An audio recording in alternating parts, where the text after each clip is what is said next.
when we planted this garden, we really had no idea it was going to come this far this quickly. And we've been told by others who frequent this garden on a regular basis that it quickly became an ecosystem unto itself.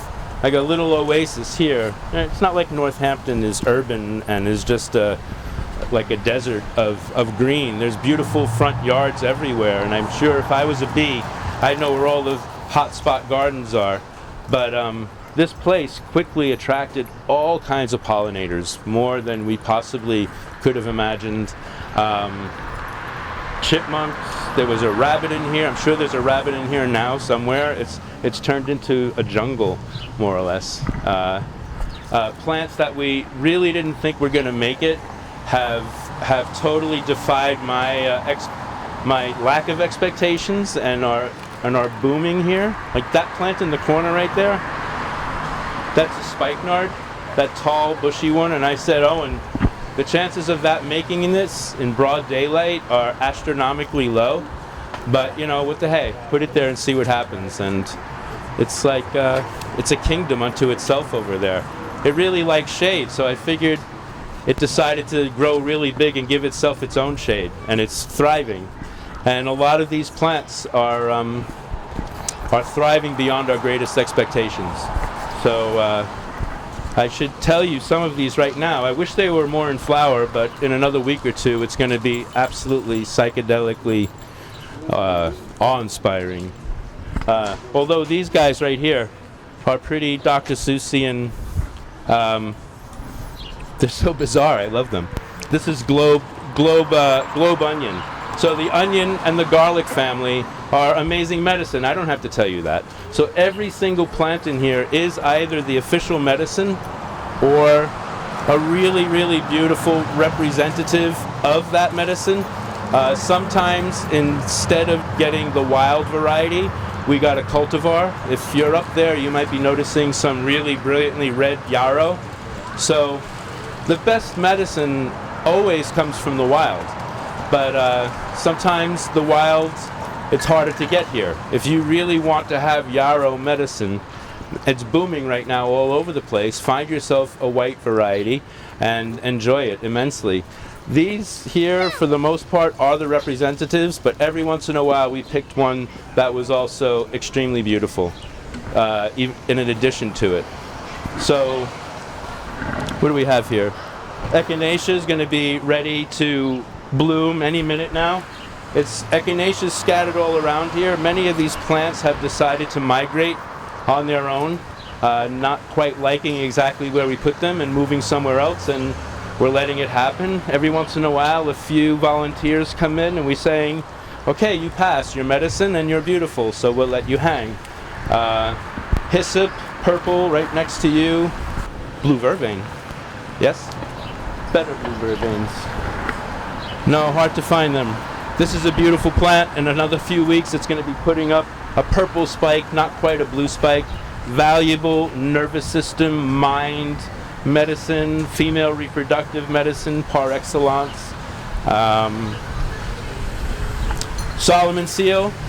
It's the true Solomon seal. It might be a cultivar, meaning that it is designed to be also beautiful in your garden, but the root of that plant is, in my estimation, the most valuable joint repairing and joint strengthening medicine we have, maybe on the planet.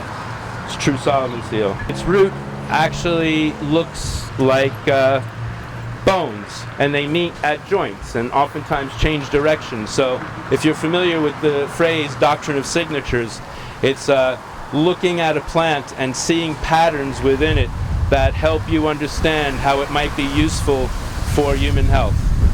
It doesn't mean that, oh, if it looks like the organ, then that's what it's for, although sometimes that's true. Like strawberries are really good heart medicine, and they look an awful lot like a heart. Anyway, little tangent. This right in front of it is epimedium, a beautiful ground cover. Its other name, though, is horny goatweed. So it's a very, very valuable medicine in Chinese medicine. Yes, it's an aphrodisiac.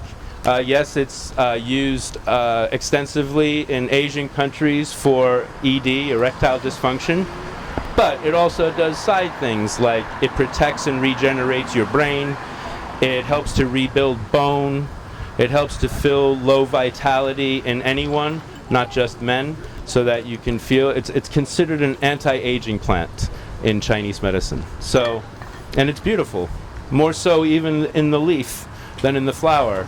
And it's a horticultural favorite for people who want their deeper shade area to have some beauty in it. Over there, some sentinels of mullen. You can see them, these tall ones. The native mullen just puts up one tall taper. These are Greek mullens. They're growing all around here. It has the same medicine in it. Great pollinator attractors. A medicine chest. The flowers make great oil for earaches. The leaf is one of the best lung tonics I know of on the planet. And the root is amazing medicine for building the prostate. So elderly men, take note. And also it is a nerve repair and an analgesic for nerve damage, especially in the face and in the chest. So this one plant is a medicine chest. That other tall one by the statue is gravel root or Joe Pye weed. This is where the plant actually is letting you know what it does by its name. Gravel as in urinary gravel. It's medicine that you would take if you had cloudy urine all the way up to kidney stones.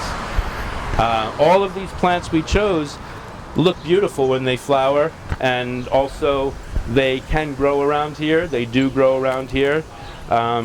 We decided not to make it exclusively native or exclusively one thing or another. The only stipulation would be that this one was exclusively medicine.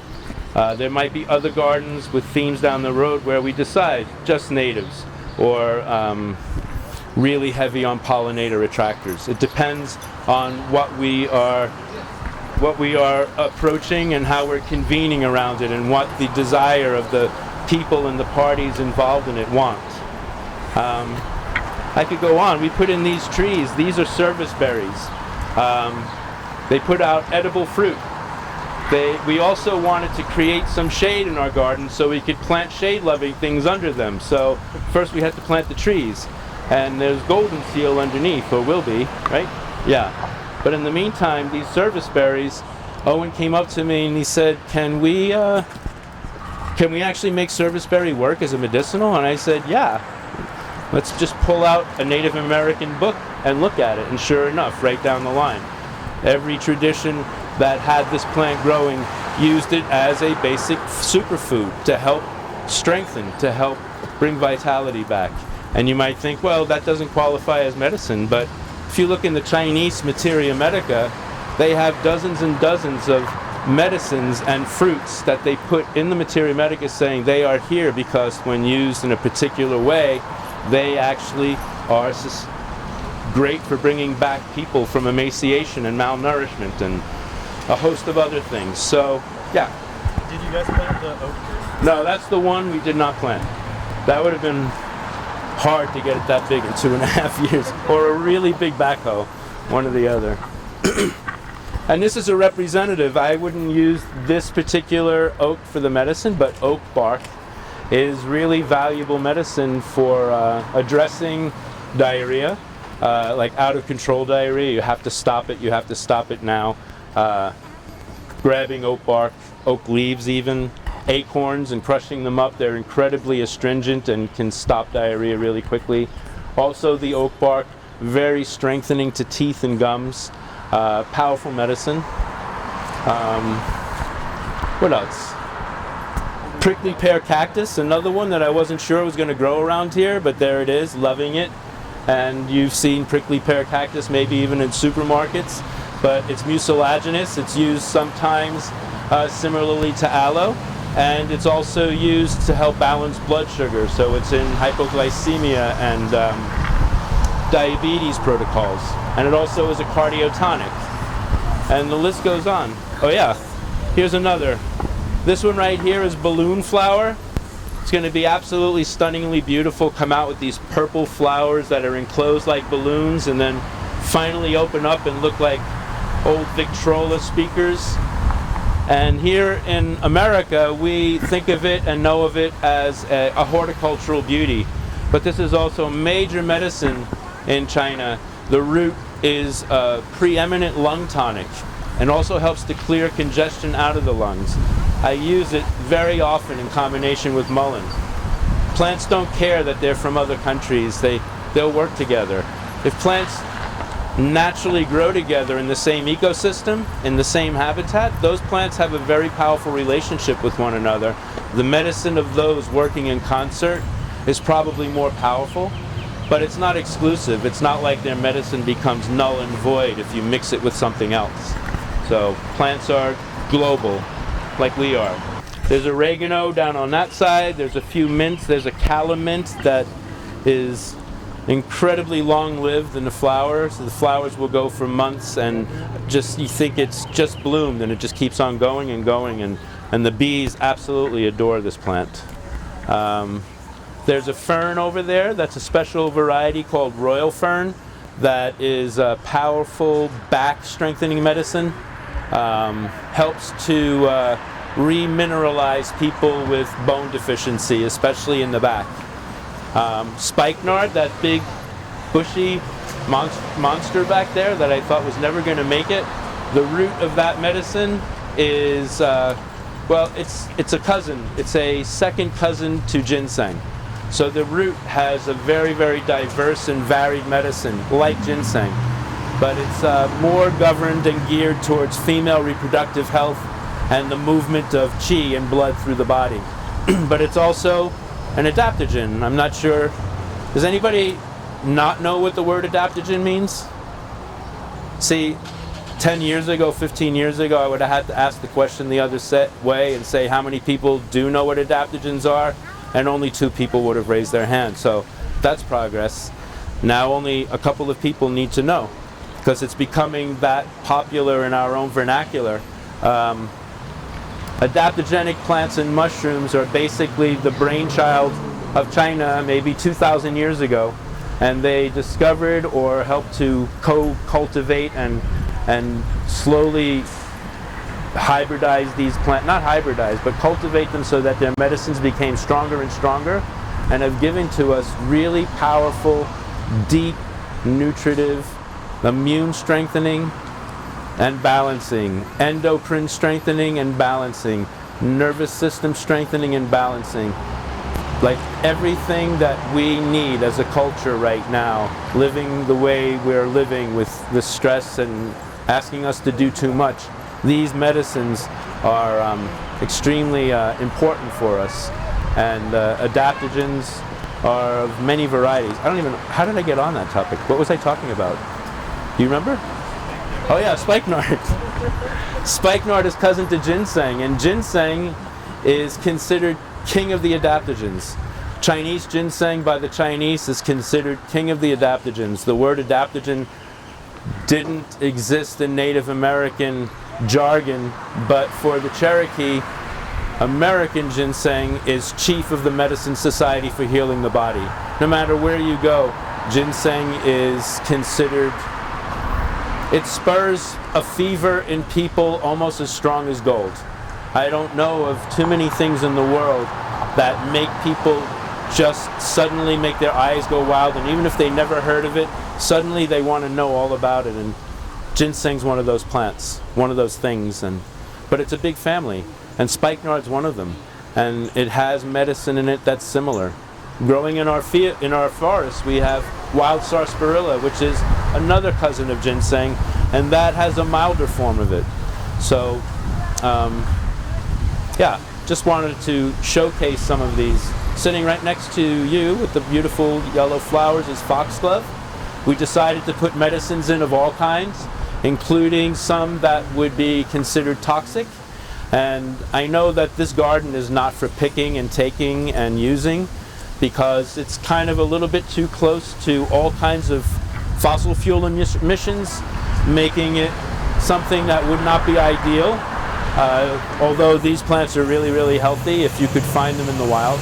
So as part of an educational experience, I wanted to get across that Sometimes the medicine is in the dose, and a medicine in a plant in a very small dose can save your life when you take it in a little bit more than that very small dose, then it will kill you. And foxglove is one of these plants.